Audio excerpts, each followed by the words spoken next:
할렐루야. 수요 예배에 함께 나오신 모든 성도님들을 환영하고 축복합니다. 우리가 신앙생활을 하는 가운데 모든 그리스도인들이 공통적으로 혼란스러워하기도 하고 또 힘들어하는 것들이 있습니다. 물론 신앙생활에 더 많은 부분이 어려움들, 쉽지 않은 것들이지만 그 중에서 우리가 신앙의 첫 발을 내디디면서 좀 혼란스럽게 느끼는 것이 있습니다. 그것이 무엇이냐면 바로 내 안에 남아있는 죄의 문제라는 것이죠. 내 안에 죄의 문제, 내 안에 여전히 남아있는 그 죄의 문제를 인해 우리가 혼란스러워하기도 하고 또 힘들어하게 됩니다. 분명히 예수님을 믿고 이제 죄를 용서받았고 천국을 약속받았는데 내 삶에는 여전히 죄가 남아있다는 것이죠. 내 삶에 여전히 죄가 남아있고 그 죄 때문에 내 삶이 너무 추하게 보일 때 참 마음이 어렵다는 것입니다. 하나님의 말씀을 듣고 하나님의 복음을 듣고 은혜를 받아서 이제 예수님을 믿게 되었고 이제 내 삶은 새롭게 시작될 것이라고 그렇게 결단하고 그렇게 믿었는데 정작 내 삶의 현실 가운데 그 내 안에 여전히 남아있는 모습을 보게 되는 것이죠. 이러한 것들로 인해서 자신을 자책하기도 하고 또 많은 혼란들을 이제 겪을 수 있습니다. 오늘은 이렇게 크리스천이 죄의 문제로 인해 겪게 되는 이 혼란에 대해서 함께 살펴보려고 합니다. 우리 안에 여전히 남아있는 죄의 문제를 우리가 어떻게 또 바라봐야 하며 또 우리는 어디로 가야 하는지를 오늘 말씀을 중심으로 함께 살펴볼 때 하나님의 귀한 은혜를 깨닫게 되는 저와 여러분이 되기를 축복합니다. 오늘 사도 바울은 이렇게 그리스도인의 내면에 여전히 남아있는 죄에 대해서 다루고 있는데 지난 시간에 우리는 그리스도인이 율법 아래 있지 않고 죄로부터 해방되어 의에게 종이 되었다라는 사실을 함께 살펴봤습니다. 그러니까 우리가 더 이상 율법의 지배 아래 있는 것이 아니라 은혜의 지배 아래 있고 우리는 죄로부터 해방되었다. 우리는 의에게 종이 되었다라는 사실을 살펴봤습니다. 죄로부터 해방되었으니까 이제는 우리는 더 이상 죄를 짓지 않고 정말 늘 거룩하게 살 수 있을 것 같은데 오늘 이제 7장에서 제기되는 질문은 이제 율법을 우리가 죄라고 할 수 있느냐라는 것을 사도 바울이 7장 초반에 제기하고 있습니다. 한번 생각을 해보시기 바랍니다. 율법이 죄일까요? 율법이 죄라고 할 수 있을까요? 성경 곳곳에 보면 율법을 좀 부정적으로 묘사하는 그 부정적인 의미로 표현하는 곳들이 있는데 우리는 이제 그러한 그 내용들을 통해서 자칫하면 율법 자체가 나쁘다라고 생각할 수 있는데 그렇지 않은 거죠. 율법 자체가 나쁜 것이 아닙니다. 우리는 율법을 통해 내 자신의 죄를 깨닫게 됩니다. 내가 얼마나 하나님이 요구하시는 기준에 미치지 못하는지를 깨닫게 됩니다. 내 자신이 죄인이라는 것을 깨닫게 되는 것이죠. 그런데 이제 우리가 이러한 율법의 기능들을 생각하지 못하고 우리 율법 자체가 나쁘다, 부정적으로 그렇게 생각할 수 있다는 것이죠. 그런데 율법이 나쁜 것이 아니라 사도 바울은 7장에서 내 안에 있는 죄가 나쁜 것이다 라고 말하고 있습니다. 율법 자체가 나쁜 것이 아니라 내 안에 있는 죄가 율법이 하고자 하는 그 역할을 하지 못하도록 했다라고 7장 초반에 말씀을 하고 있습니다. 그러면서 12절에서는 율법은 거룩하고 계명도 거룩하고 의로우며 선하도다라고 진술하고 있습니다. 율법은 거룩하고 계명도 거룩하고 의로우며 선하다. 그러니까 율법이 나쁜 게 아니라 율법 자체는 거룩하고 선한데 문제는 무엇이죠? 문제는 죄. 우리 안에 있는 죄가 문제다라고 7장에서 말하고 있는 것입니다. 율법 자체가 나쁜 게 아니라 율법은 원래 거룩하고 선한 것인데 내 안에 있는 죄가 그 율법이 하고자 하는 그 역할을 하지 못하도록 그 기능을 뒤틀리게 했다는 것이죠. 7장 14절에서 사도 바울은 이렇게 율법은 신령한데 바울 자신이 육신에 속하여 죄에 팔렸다라고 말하고 있습니다. 죄에 팔렸다. 죄 아래 팔렸다는 것은 돈에 팔려간 그 노예들이 그들을 산 주인에 의해서 소나 나귀처럼 또 주인의 뜻대로 부림을 당하는 것과 똑같이 사람이 이렇게 본성적으로 죄의 노예라는 것을 말을 하고 있습니다. 그러니까 사도 바울이 죄 아래 팔렸다. 그러니까 죄의 노예로 팔렸다라고 표현하고 있는 것이죠.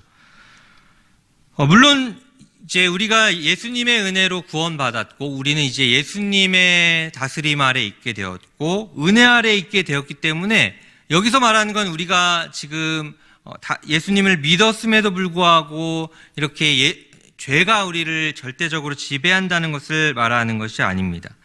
우리 안에 여전히 남아있는 죄로 인해서 어떻게 내면에 있는 죄가 우리 삶에 그런 악영향을 주는지를 묘사하고자 말하고 있는 것이죠.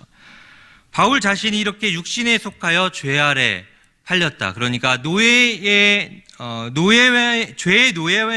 노예와 같이 그렇게 살고 있다는 것이죠. 지금 사도 바울은 그리스도인이 이렇게 거듭나기 전의 모습을 묘사하고 있는 것이 아닙니다. 거듭나기 전에 우리가 이랬습니다라고 이 로마서 앞부분에 말했던 것처럼 또 다시 말하고 있는 것이 아닙니다. 오히려 지금 바울이 말하고 있는 것은 거듭난 그리스도인이 그 내면에서 일어난 혼란을 말하고 있는 것이죠. 우리 안에 있는 이 죄로 인해서 내가 이 죄의 그 영향으로 인해서 그 죄의 노예와 같이 그렇게 너무나 죄에 빠지게 되는 모습을 말을 하고 있는 것이죠. 그러니까 그리스도인으로서 하면 안 되는 것을 알지만 하나님이 원치 않는 일들을 행하고 있는 자신을 발견하는 것을 말하고 있습니다. 우리 19절, 20절 말씀을 함께 봉독해 보겠습니다. 시작. 내가 원하는 바 선은 행하지 아니하고 도리어 원하지 아니하는 바 악을 행하는도다. 만일 내가 원하지 아니하는 그것을 하면 이를 행하는 자는 내가 아니요 내 속에 거하는 죄니라. 아멘. 이렇게 19절, 20절에서 말하는 것처럼 원하는 바 선은 행하지 않고 원하지 아니하는 바 악을 행한다라고 하고 있습니다. 지금 19절을 자세히 보시면은 선을 원하고 있는 거죠. 지금 선을 원하는데 원하는 바 선, 그러니까 선을 원하고 있는데 그 선을 행하지 않고 자신이 원하고 있는 선을 행하지 않고 오히려 원하지 않는 악을 행한다. 이것만 봐도 지금 그리스도인의 그런 마음의 상태를 말하고 있는 것이죠. 그리스도인이 그 내면 가운데 선을 행하길 원하는데 하나님의 그 뜻에 하나님이 원하시는 그 선을 행하길 원하는데 자기도 원치 않게 악을 행한다는 것을 말하고 있습니다. 그리고 20절을 보시면 만일 내가 원하지 아니하는 그것을 하면, 그러니까 내가 원치 않는 그 내 마음 가운데 원치 않는 죄를 행하면 이것을 행하는 그거는 내가 아니요 내 속에 거하는 죄라고 말하고 있습니다. 20절에 죄를 지었는데 내가 아니고 내 속에 있는 죄다 이렇게 말하니까 내 책임이 아니고 내 안에 있는 죄가 그 죄 책임이다 라고 이렇게 뭔가 떠넘기는 것처럼 보일 수 있지만 우리 안에 거듭난 그리스도인에게는 성령의 다스림과 또 죄의 그 영향력이 있는 것인데 우리가 거듭난 이후에 성령의 그 끊임없는 그 다스림과 성령의 소욕으로 인해서 하나님이 원하시고자 하는 것들을 행하고자 하지만 그 내면에 여전히 그 자리에 잡고 있는 그 죄로 인해서 내가 원치 않는 것들을 행하게 된다는 것을 말하고 있습니다. 이것이 우리 안에서 계속해서 충돌하는 우리 내면의 상태라는 것이죠. 우린 계속해서 이 내면에 있는 모습들을 우리 21절, 23절 말씀을 함께 읽어보신 후에 또 살펴보도록 하겠습니다. 다 같이 21절에서 23절까지 말씀 함께 봉독해 보겠습니다. 시작. 그러므로 내가 한 법을 깨달았노니 곧 선을 행하기 원하는 나에게 악이 함께 있는 것이로다. 속사람으로는 하나님의 법을 즐거워하되 내 지체 속에서 한 다른 법이 내 마음의 법과 싸워 내 지체 속에 있는 죄의 법으로 나를 사로잡는 것을 보는도다. 아멘. 이제 이러한 것들이 이제 이어지고 있는 것이죠.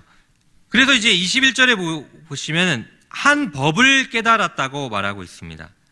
이러한 내면의 모습을 통해서 내가 하나의 원리, 하나의 법을 깨닫게 되었는데 그것이 무엇이냐면 선을 행하기 원하는 나에게 악이 함께 있다. 어떻게 보면 앞에 있는 이 내용과 좀 이어지는 거죠. 선을 행하기 원하는 나에게 악이 함께 있다. 내가 선을 행하기를 원하는데 또 한쪽에서는 그 반대, 정반대의 죄를 짓고자 하는 그런 마음이 있다는 것을 깨닫게 되었다는 것이죠. 그래서 22절에 보시면 속사람으로는 하나님의 법을 즐거워하는데, 속사람이라는 것은 거듭난 영혼을 말을 하는 것이죠.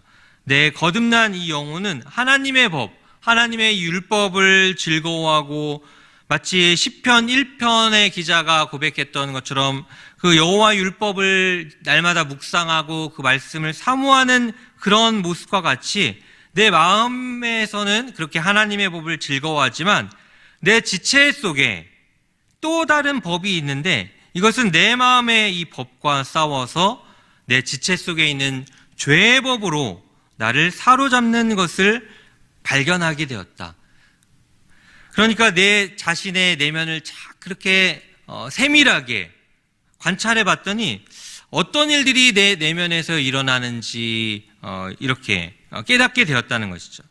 내 내면에 하나님의 법을 즐거워하는 나의 영혼, 나의 속사람이 있을 뿐만 아니라 이 하나님의 법과 대립되게 싸우고 있는 죄의 법, 내 지체 속의 죄의 법이 내 안에 영향력을 끼치고 있다는 것이죠. 이것은 무엇이냐면 내 안에 죄가 힘을 가지고 있다는 것이죠. 내 안에 죄가 여전히 남아서 힘을 행사하고 있다는 것입니다. 우리의 삶을 한번 돌아와 보시기 바랍니다. 우리도 주일이 되면은 이렇게 하나님을 예배하고 또 평일에 다른 시간들에 비해서 좀 더 하나님을 기억하고 또 더 기도하고 또 말씀을 보기도 하고 그렇게 하나님께 집중하려고 하다가 그렇게 은혜를 받고 이제 또 월요일부터 토요일까지 세상에서 각자의 그런 삶을 살아갈 때는 서서히 하나님과 조금 멀어지기도 하고 은혜와 멀어지기도 하고 이제 이 세상과 좀 더 가까워지는 그런 모습을 발견할 때가 있습니다. 꼭 주일뿐만이 아니라 주일학교 같은 경우에는 성경학교 또 수련회 이러한 특별한 어떤 하나님께 집중하는 어떤 시기 어떠한 그 때에는 하나님을 더 갈망하게 되고 하나님을 더 사모하게 되고 더 하나님을 알고 싶고 하나님께 순종하고 싶은 그런 마음들을 갖게 됩니다. 그러다가 다시 각자의 삶의 자리로 돌아왔을 때는 이제 그 모든 은혜를 잊어버리고 다시 내 어떤 죄의 본성대로 살아가는 그런 모습들이 우리의 삶에 늘 반복되어 오고 있는 것이죠. 그런데 그렇게 왜 나는 늘 이렇게 넘어지고 왜 이러한 삶을 살고 있는 것일까라고 생각해 볼 때 그 밑바탕에 바로 지금 사도 바울이 발견한 하나의 이러한 현상들이 있기 때문인 것이죠. 선을 행하기 원하는 내 자신이 있지만 또 반면에 내 안엔 그 하나님께 불순종하고자 하는 그 죄의 그런 영향력이 자리 잡고 있다는 것입니다. 그것으로 인해서 끊임없이 이것들이 대립하면서 끊임없이 우리가 죄를 짓기도 하고 하나님께 순종하기도 하는 그런 삶이 반복되고 있는 것이죠. 이러한 것들이 어떻게 보면 신앙생활을 오래 해오면서 조금씩 무뎌지고, 그래요, 나는 어쩔 수 없이 이렇게 또 넘어지고, 그래, 뭐 주일에는 하나님께 집중하지만 평일에는 하나님과 아무래도 멀어질 수밖에 없는 게 당연하다라고 우리는 조금씩 이런 것들로부터 익숙해지고 좀 손을 놓고 살 수도 있는 것입니다. 그런데 바울은 이제 그렇게 우리의 삶은 다 이러한 것이 당연하고 이렇게 손 놓고 살면 된다라고 생각하지 않았습니다. 이 24절에 나타나는 사도 바울의 탄식을 통해서 우리가 그것을 알 수 있는데요. 우리 24절 말씀을 함께 봉독해 보겠습니다. 시작. 오라 나는 곤고한 사람이로다. 아멘. 24절에서 이제 사도 바울은 탄식과 같은 그런 진술을 하고 있습니다. 오라 나는 곤고한 사람이로다. 이 사망의 몸에서 누가 나를 건져내랴라고 말하고 있습니다. 곤고하다라고 하는 것은 이제 극심한 결핍, 또 고난과 관련된 그런 표현이라고 할 수 있습니다. 당시 헬라인들, 헬라 사람들이 이제 주로 이제 생각했던 그런 개념은 무엇이냐면 포로가 경험했던 그 빈곤과 폭력을 묘사할 때 곤고하다라고 이제 표현하기도 했습니다.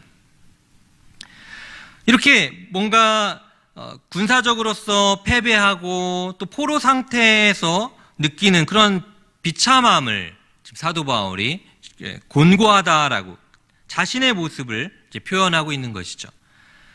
자신이 이렇게 끊임없이 하나님께 순종하고 싶고 하나님이 원하시는 대로 살고 싶지만 내 안에 그것을 붙잡고 있는 죄로 인해서 그렇게 계속해서 충돌하고 갈등 가운데 있는 자신의 모습이 곤고하다. 마치 전쟁에서 그렇게 패배하고 또 그 빈곤 가운데 있고 또 포로 상태에 있는 그런 군인들과 같이 마치 패잔병과 같은 것이죠. 그러한 자들과 같이 내가 이렇게 곤고하다라고 말하고 있는 것이죠. 내가 이렇게 패잔병과 같이 또 이렇게 빈곤함 가운데 있는 자들과 같이 포로의 그런 모습과 같이 곤고하다라고 말하고 있습니다. 자신의 모습이 이렇게 곤고하다라는 것을 느낀 것이죠. 그러면서 이 사망의 몸에서 누가 나를 건져낼 것인가 라고 탄식하는 거죠. 사망의 몸이 무엇인가요? 그러니까 이 죄의 영향력을 받고 있는 이 세상 가운데, 이 땅 가운데 살고 있는 인간의 모습을 말하고 있는 것이죠. 사망의 몸. 이렇게 끊임없이 죄에 붙들려서 죄에서 벗어날 수 없는 상태에 있는 사망의 몸. 이 사망의 몸에서 누가 나를 건져낼 것입니까? 라고 말하고 있습니다. 우리는 24절에서 바울이 말하고자 하는 뉘앙스를 잘 이해할 필요가 있습니다. 바울은 단지 우리가 이 땅에서 죄를 짓는 것이 어쩔 수 없는 일이다라고 말하는 게 아닙니다. 우리는 이 땅 가운데 죄가 여전히 남아있기 때문에 죄를 짓는 것은 어쩔 수 없습니다라고 말하는 게 아닙니다. 그냥 자포자기한 채 나는 죄를 지을 수밖에 없는 존재니까 굳이 하나님께 순종하려고 애쓰지 말자라고 그런 뉘앙스에서 말하는 게 아닙니다. 우리는 죄의 영향력으로 인해 그냥 어쩔 수 없이 그냥 이렇게 죄를 지으며 사는 것이 당연합니다라고 말하는 게 아니라는 것이죠. 오히려 그 반대를 사도 바울은 말하고 있습니다. 사도 바울은 이 땅에서 하나님의 법에 순종하지 못하는 안타까움을 가지고 탄식하고 있습니다. 하나님께 더욱 순종하고 싶은데, 하나님이 원하시는 대로 더욱 온전히 살아가고 싶은데, 이 땅에 아직 남아있는 이 죄의 법으로 인해 내면에서 끊임없이 갈등하고 있는 성령의 법과 죄의 법으로 인해 탄식하고 있는 것입니다. 우리가 가져야 할 모습이, 그런 마음이 바로 이러한 마음이라고 생각합니다. 우리가 신앙생활을 하면서 쉽게 흐트러지고 쉽게 잊어버릴 수 있는 그런 마음이 바로 이러한 모습이라고 생각합니다. 처음에 은혜를 받고 예수님을 믿고 구원의 약속을 받고 기쁨 가운데 신앙생활을 하다가 시간이 지나면서 어떤 것들이 반복되냐면은 하나님께 은혜를 받고 또 죄에 빠지고 죄에 넘어지고 그러다가 다시 하나님을 찾으며 하나님의 은혜를 경험하며 다시 회복으로 인해 감사하고 기뻐하다가 또 다시 죄에 빠지고 그러다가 다시 회복되고 빠지고 회복되고 이러다 보면 서서히 어떻게 길들여지게 되나요? 그냥 내 삶이 그냥 죄 가운데 사는 것이 어쩔 수 없고 이렇게 살아가는 게 그냥 이 땅에서는 당연한 것이다라고 우리는 서서히 타협을 할 수 있는 것이죠. 이 땅에서는 어쩔 수 없어. 그냥 이렇게 죄 가운데 사는 것이 누구나 모든 그리스도인의 당연한 모습이다라고 우리가 타협할 수 있다는 것입니다. 그런데 사도 바울은 그렇게 반응하지 않고 오히려 자신의 이러한 안타까운 상태로 인해 탄식을 하고 있는 것입니다. 내가 이렇게 죄에 순종하지, 죄의 끊임없는 그 죄의 법 가운데 넘어지고 하나님께 순종하지 못하는 자신의 상태로 인해 탄식하며 누가 나를 건져낼 것인가라고 그렇게 외치고 있는 것이죠. 그러면서 이어지는 25절의 말씀을 우리 함께 봉독해 보겠습니다. 25절 말씀 시작. 우리 주 예수 그리스도로 말미암아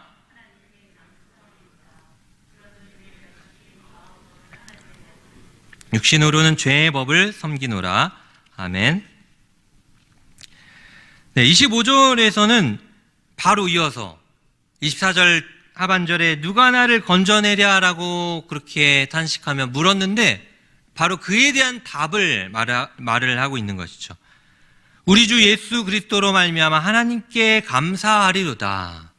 그러니까 이렇게 내 상태가 죄로 인해서 정말 한계를 느끼며 하나님께 온전히 순종할 수 없는 상태이지만 이런 상태 가운데 내가 너무나 참으로 감사할 수 있는 것은 바로 예수 그리스도로 말미암아 하나님께 감사한다라고 고백하고 있습니다.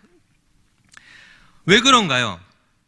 우리가 정말 예수 그리스도의 그 십자가에서의 죽으심과 부활의 그 놀라운 사건, 그 놀라운 은혜가 아니었다면 우리는 여전히 죄의 그 모든 절대적인 다스림 가운데 사탄의 그 권세 아래 사탄의 노예로 살 수밖에 없었지만 지금 내가 비록 죄의 미약한 영향력 가운데 있지만 내 신분과 내가 지금 누리고 있는 상태는 예수님의 놀라운 은혜로 하나님의 나라 안에 있고 내가 하나님의 다스림 가운데 있고 내가 천국을 상속받은 상태에 있다라는 것을 전제로 지금 감사하고 있는 것이죠.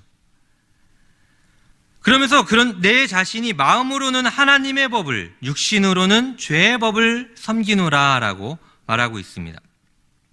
마음으로는 내가 하나님의 법을 섬기고 있고 그 육신의 소욕은 죄의 영향력 가운데 그렇게 이 땅에서 제한적으로 살고 있다라고 말을 하고 있는 것이죠.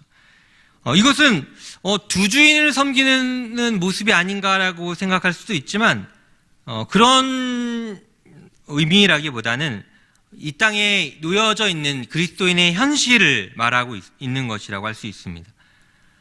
마음으로는 하나님의 법을 섬기지만 육신으로는 그 죄의 법의 그런 다스림, 그 영향력 가운데 살고 있다는 것이죠.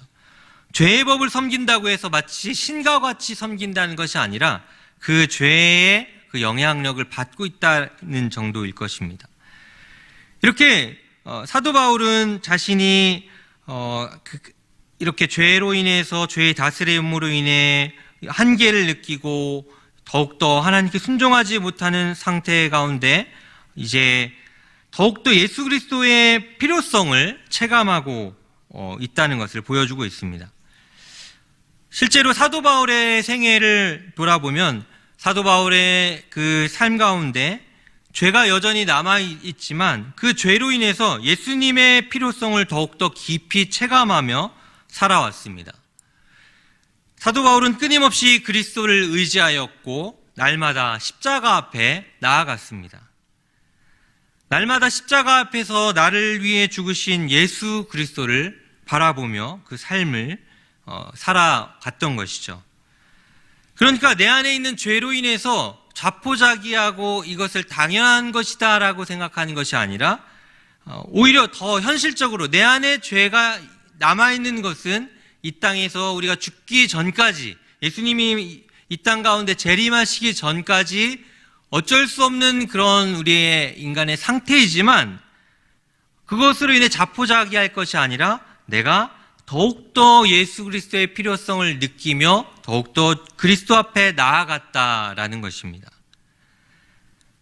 이것은 완전히 다른 거죠. 그냥 내 안에 죄가 여전히, 성경에 보면은 이 땅에 사는 동안은 죄가 우리 안에 남아있다고 했으니까 그냥 어쩔 수 없지라고 생각하는 것과, 내 안에 남아있지만 이것 때문에 나는 더 그리스도를 의지할 수밖에 없습니다라고 하는 것은 전혀 다르다고 할 수 있습니다.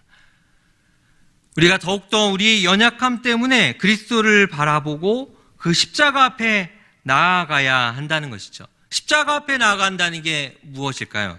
되게 추상적인 것처럼 보이지만 십자가 앞에 우리가 나아간다는 것은 십자가의 그 사건을 다시 한번 생각한다는 것이죠.